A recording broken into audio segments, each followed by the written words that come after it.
Hi everyone, welcome to this episode of Almost Normal. I just had one of those showers where I went in and turned into some sort of sea creature and ended up spending about 45 minutes in there. I don't know what the hell I was doing. That is so nice. This morning my mom texted me like an old photo of myself from probably when I was like 16, 17 on holiday in France, and the first reaction I had to it was, oh my god, I used to be so skinny, like why don't I look like that anymore? And I was comparing myself to myself, which is like a really strange thing to do, but I was like, oh my god, I looked amazing back then, like what happened, like why don't I look like that anymore, blah blah blah blah blah. And I showed it to my husband and he was like, oh, you look way too skinny there. Then I caught myself going on a bit of a spiral about the way I looked. I feel like I look so different to how I did in that picture. And in the photograph, I look very happy, very content. I was on holiday in France. I was chilling, was probably having a good day or whatever. Had a great tan. Was wearing a cute little white bikini. I was like, ooh, okay. I know deep in my soul of souls, I was incredibly unhappy back then. I was not a chipper little girl. I had darkness inside of me. I was anxious and depressed, and I thought the whole world was against me, and I was just not a happy soul at all. I loved drinking, I loved doing drugs, I loved smoking cigarettes, I loved blacking out. I love just forgetting about literally everything that was happening in my life. That was my reality at that age, at 16, 15, 16. So I know, that I wasn't a joyous person back then, and I know that life was pretty difficult for me. I don't think I woke up in the morning and sort of sprung out of bed and there were small cartoon birds putting a coat on for me when I left the door for school. That just wasn't my reality. I really, really struggled to find joy in life at all back then. From a really young age, actually, but it definitely got worse when I discovered, various substances that I could take to sort of maybe ease the pain a little bit more. I was just really not having a good time. But I looked very, very skinny. So that's kind of what I want to talk about today. I think it's interesting that I looked at this picture and I was envious of myself, of my old self and how I used to look. And I think it's really interesting that I did not, when looking back on that time in my life, I didn't think about how I was mentally doing. I just was like, oh, I looked really skinny. I'm jealous. I wish I looked that skinny now, And I feel like I've just completely forgotten everything that I went through, and all I'm doing is comparing myself appearance-wise. I guess it's natural that we do that. Appearance is the first thing we see, so we're not seeing sort of our mental well-being first thing. When you meet a new person, you analyze how they look as opposed to, I wonder if this person is feeling anxious or depressed or sad right now. I don't think we naturally go to that when we meet a new person. So I do understand that seeing pictures of your old self, you're not straight away going to be like, wow, I was so unhappy back then. You're probably first going to be like, wow, I look different, and notice those things, and then maybe compare yourself to the older version of you where you looked very different. And that is definitely what I did this morning. There are a few reasons why I looked so skinny back then. One, I was a young girl, and I think naturally young girls sometimes have a little bit of a higher metabolism than they do when they get older. I think that is a natural change in most women and men, maybe, I'm not sure, but in a lot of women, you get older and your metabolism begins to slow down, and that is 100% natural. That's 100% what's meant to happen. You're not meant to look like you looked as a 15-year-old. That is not reasonable, that's not real, and I don't think there are many people that do. Another reason was that I was drinking a lot. And I was doing a lot of drugs. I would be hungover. I think I would drink to the point, most times I drank, I would drink to the point of giving myself alcohol poisoning each time, because the next morning I couldn't see. I felt absolutely horrendous. I would have to drink alcohol the next day, otherwise I felt like I was going to die. So that's how hard I went pretty much every time I drank. I almost blacked out basically every time. And to recover from alcohol poisoning like that, it takes a few days, and your appetite is probably not gonna be there very much. During those 3 days, you probably just want to sleep and drink water and sleep. And I know for me, that was true. I did not eat at all. In those 3 days of recovery, I maybe picked at things, and then after the 3 days, your stomach shrinks, so then you're just like not that hungry anyway, even though you feel better. And I would be doing this maybe twice a week anyway, 3 times a week, so I would basically like never be eating properly, or I would be just eating very, very, very little. And that is another reason why I was so small back then, because I really was not prioritizing food. I was not prioritizing looking after my body at all. I mean, I was putting my liver through absolute hell. Like, I should probably get that checked out, because she was struggling. Like, I abused my liver to no end. Like, she probably hates me now. I think every time I drank water back then, she was just like thanking me so much, because I literally just did not look after myself at all. I just really didn't eat, and I really didn't care that I wasn't eating. Another thing that happened when I drank and did drugs was my anxiety, which I have naturally. I always have anxiety. I'm properly medicated for it now, but I wasn't back then. So another thing that happened when I drank a lot, the next day I would be so anxious. I would be an absolute anxious wreck. I didn't know what I did. I didn't know what I said. I would be nervous to turn my phone back on because I had no idea who I texted or contacted. I didn't even know sometimes where I had been, which is like really scary. I was just so anxious every time I woke up from a night out. Every time. And I think even without oh, did I do this? Did I do that? Like, did I forget to do this? Like, who did I call? Who did I message? Who did I shout at? Shout out.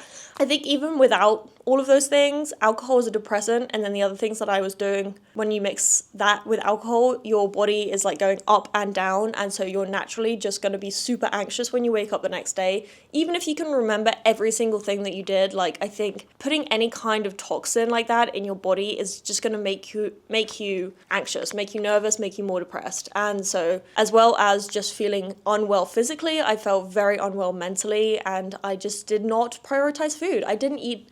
I had moments where I would literally go out to meals straight from a night out and just feel like absolute death, and then obviously not eat a thing. So I just really was not prioritizing, which is really strange, because I was also weirdly obsessed with food. I thought food was like the best thing ever. I got so excited when a restaurant had like a really interesting dessert on the menu or something, but for some reason those two things just were like polar opposites. My like ability to eat and my interest in food, they were just like on other sides. They were not collaborating at all. They did not know each other. I would also just be so excited to get drunk and so excited to do other things that I would sometimes go for dinner with friends and like not eat anything and just get like really drunk at dinner and then continue to go out. Like, I remember sometimes being like, I literally can't be bothered to eat. Like, I just want to get drunk like now. I can't be bothered to go for dinner. So I was just doing that all the time. I was just doing stuff like that all the time. And over time, you do that to your body, you're going to get really, really small, and not healthy, not strong. I was so weak. I just like was not living my best life, for sure. So I find it really quite interesting that I look back at pictures of myself when I was in that state, and I'm jealous of myself because I look a little thinner. You know, I still suffer from society's expectations of women. You know, I still feel that I am not perfect. Well, there's no such thing as perfection, but I feel like I'm not small enough. I feel like I'm not tall enough. I have that ingrained in myself for some reason, and I find it really, really hard to escape those thoughts. I grew up in the fashion industry. Literally, I grew up from a child surrounded by pictures of models. My dad is a fashion photographer. My mom is a model. So I was brought up, I grew up with images of these perfect women, photoshopped, thin, tall women. And I think that definitely just ingrained itself in my brain, in my DNA. And I feel like I am always gonna have that like sort of thought in the back of my mind saying like, you're not good enough and you're too fat or you're too short or your accent is weird or your nose is strange or your lips are too small or your face is too round. I guess the difference with me now is that I actually do fight those thoughts as opposed to when I was younger. I didn't. I like gave into them. I probably loved the way I looked. I probably thought it was very like heroin chic, as people call it, which is very, very toxic. Basically glamorizing drug use and how people look when they do drugs, which is just insane. But that was definitely my vibe when I was younger. And I just wasn't like fighting those fears. I wasn't fighting those thoughts. I was just sort of like going along with them. Whereas now I actively have to engage with them and confront them and tell them to fuck off because I can't live like that anymore and I don't want to be unhappy like that. So much has changed my life. I'm not the same person I was when I was going out every night, not eating, hurting everyone around me, being just an asshole, selfish, just thinking about myself. Like I don't consider myself any of those things anymore. So why am I so concerned about looking how I did back then when like as a whole person, I'm a completely different person. I am nothing the same as I used to be. So I don't know, it's like a really weird battle I have in my head all the time. I also think like we have diet culture. That hasn't gone away. Yes, maybe we have a bit more body positivity and female empowerment, which I'm, 100% love, delicious, wonderful stuff. And I think that it's really amazing that women are fighting back against these like stereotypes and these expectations of that society is putting on us. I just think it's like a really wonderful movement, but unfortunately there is still diet culture. There's still ads that are telling you to lose weight. I still get ads on Instagram all the time about like weight loss teas and just crazy stuff like that. And I'm like, why is this everywhere? This is literally everywhere. And I guess I'm a sucker to it, It feeds itself into my brain without me even realizing, I think sometimes. Like I'm taking in those messages, I'm taking in those requests of me, and even though I try to ignore it, like they seep into my brain somehow, and then they just make me very, very self-conscious and give me low self-esteem. Of course, I have days where I'm like, fuck, I'm so hot, like, yes.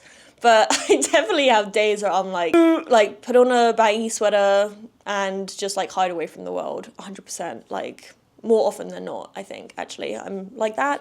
I think I can tell that I was really going through some sort of difficulties with appearance when I first got sober, or like maybe like a year and a half into first getting sober. They always told you about weight gain when you get into sobriety, and I had never ever had to think about gaining weight or trying to lose weight or being conscious about what I ate. Like I had never ever had that because I just chose not to eat because I didn't want to. It was not because I was like, oh, I have to be really skinny. Like I just happened to be because of my terrible lifestyle choices. So I had never had to be in a situation where I was like at dinner and had to decide like, oh, I'm not gonna eat this, or oh, I shouldn't eat this today, I'm gonna eat something else. Like I had never really had to be that way mentally. When I got sober, of course, everything in your body becomes healthier, things start working again, your appetite comes back, and it's such a wonderful thing. And I remember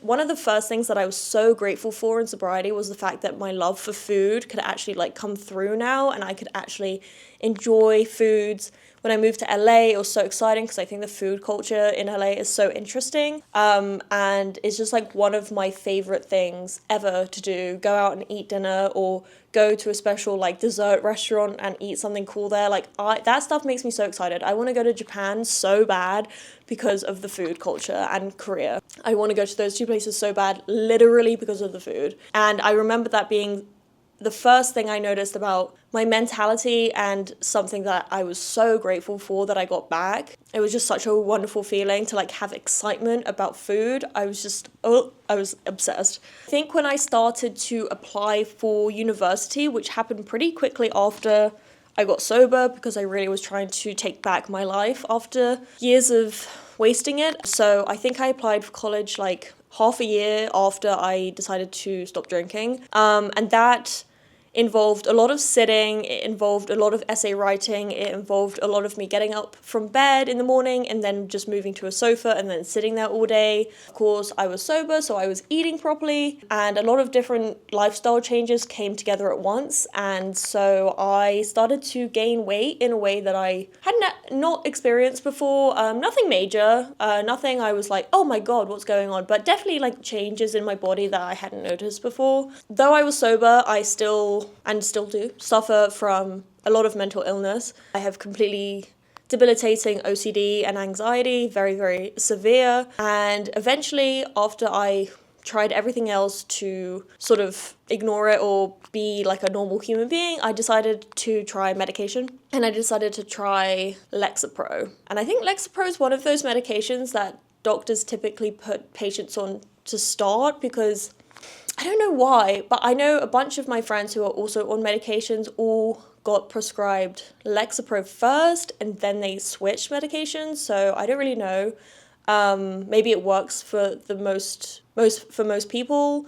Maybe it has like the least bad side effects or something. I have no idea, but I started on Lexapro and I went on that, and I was on that for a year and a half, I think. I think I started taking that around the time I was applying for college, and that changed my mental health so drastically. I had never tried medication before in my life, so this was really new to me, to be able to wake up in the morning and not feel panic instantly. Like, it was such an amazing thing. I had never experienced this before in my life. I was like, wow, I can just wake up and I can just get on with the day. It's incredible. One of the side effects of the Lexapro though is that it can cause quite significant weight gain. I was struggling so much mentally that I didn't care at all about any of the side effects. I was like, please just make me better. But I did gain quite a lot of weight on Lexapro, and after a while I did notice the change in my body, the change in how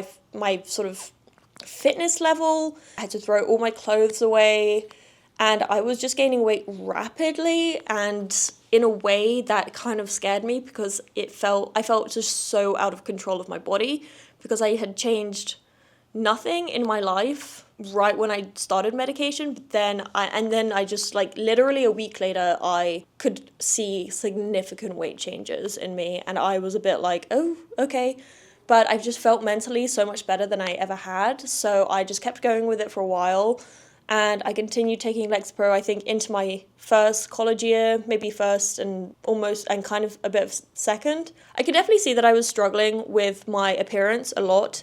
In that moment, I didn't really know how to handle it, I didn't really know what to do, and I think my reaction to that was dyeing my hair pink and bleaching my eyebrows and trying to put on different kinds of outfits and stuff, and I was just sort of struggling a lot. I just felt so uncomfortable in my body. I was making all these other appearance changes that were just like fast, instant gratification type changes, like dyeing my hair and changing my makeup or changing my outfit or bleaching my eyebrows. Like, I was doing a lot of that stuff to try and distract me from like what was going on like with my body. Another side effect of the Lexapro is that you just get extremely tired, and I have quite a long commute to school, and I have found myself almost trying to have a nap as I drove down the freeway every morning, which is obviously extremely dangerous. So I was like, yeah, I cannot do that anymore. Something needs to change for sure. And so I ended up changing to Prozac. Eventually, I actually had a little bit of a break from any medication, which was a mistake of all mistakes. It was a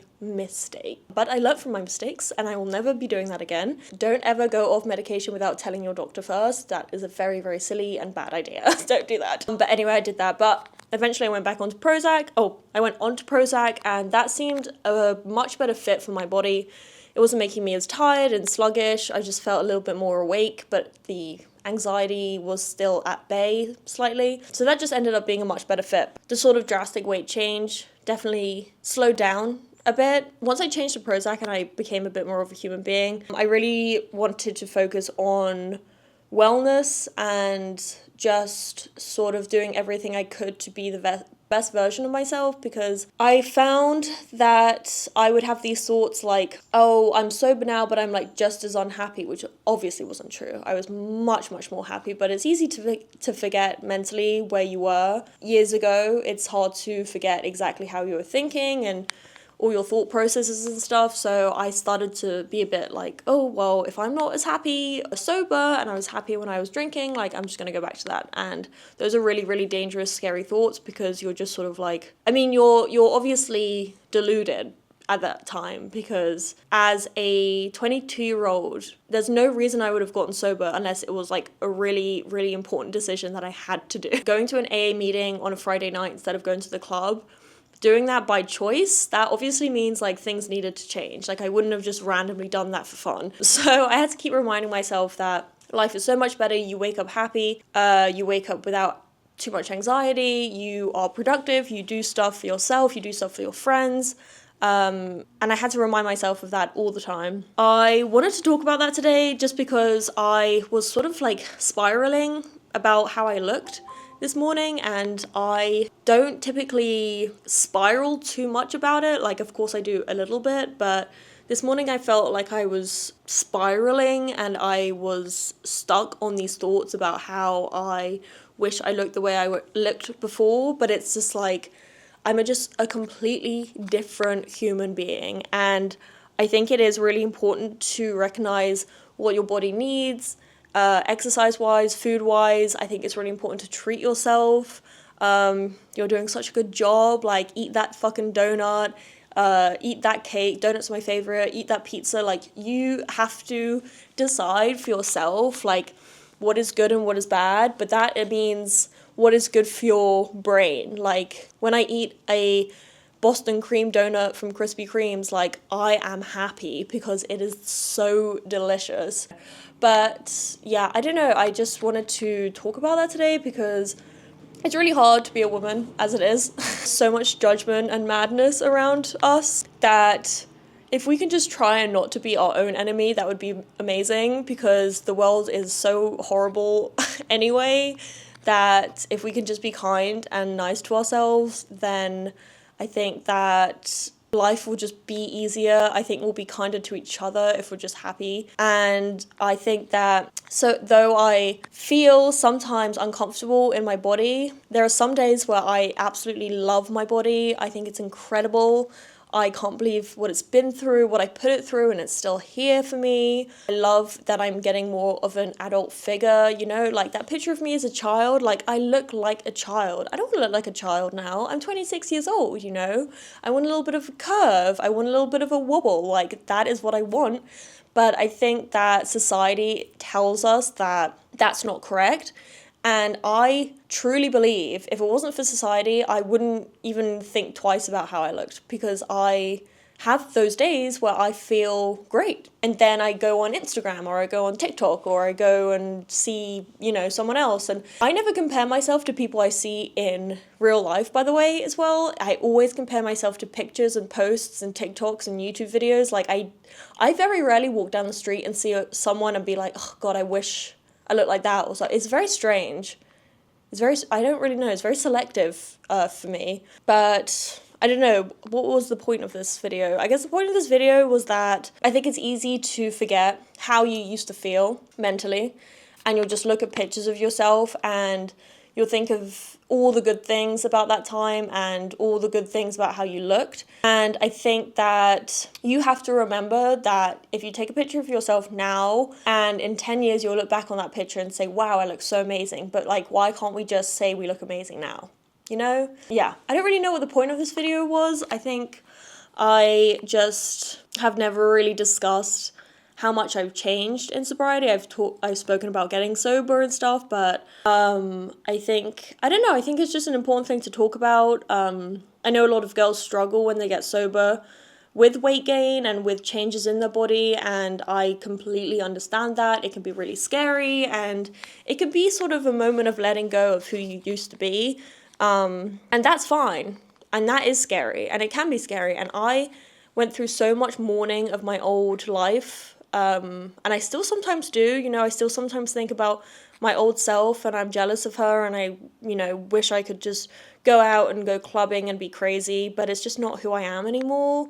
And it's okay to have the memories and it's okay to feel like you miss that person sometimes, but it doesn't mean she has to come back, you know, it doesn't mean she has to return, because at the end of the day, she had some horrible times. Pretty much all the time was horrible, and maybe I had some fun times here and there, but basically the whole time it was just horrible. So I just found myself sort of like slipping into the past a bit today and just wanting to be her, be this girl, this little skinny girl who was like doing drugs and vodka shots all the time. And I lived such a wonderful, huge life, and back then my life was so small, literally. Like, I had nothing going on, I was not my own person, I was not independent, I had no interests, I had no passions, and now I have all of those things.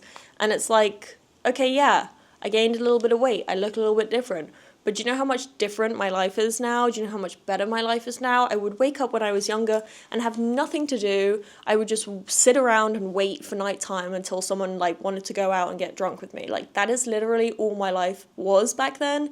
And now I have all these amazing things around me. I love things, I hate things, I have passions for things, I detest some things. I have people around me who I would die for, literally. And back then I was so selfish that I don't think I would ever think that way. I would be like, well, if you were going through something, that's your problem.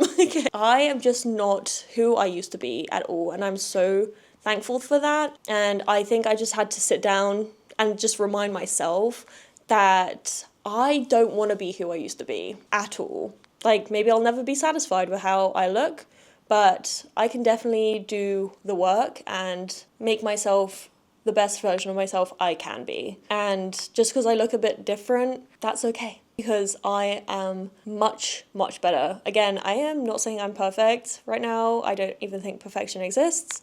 But I will say that if you call me at 3 a.m. now and you need something, I'll be there. Before, I would probably be too drunk to answer your phone call. So I'll be there now. And I think it's very important also to remind yourself that there's nothing wrong with gaining weight. Literally, there is absolutely nothing wrong with it. As long as you're like healthy about it, like, there is literally nothing wrong with it. I look at girls who are much bigger than me and I'm jealous of features of their body. So it's just society stuck in your head telling you that you need to be thin, and it's ridiculous. I hate it, because my preferences and how people look are completely different to what society wants people to look like. Like, I see women with much fuller bodies than me and I'm like, oh God, she looks so good. Wish I looked like that. You know, it's like just society saying like, you need to be thin, you need to be skinny, you need to be a model like Kylie Jenner. Like, no. No. It makes no fucking sense. Makes no fucking sense. I just had to get that off my chest today. I didn't even really know what I said. I just sort of felt myself spiraling, being like, damn, I wish I used to be like, I wish I could be who I used to be. No, I don't. So anyway, that's all I have time for. I have to go to class right now. I am going to my pornography literature class, and I still have to do some reading for it. I am reading some stuff that's kind of troubling.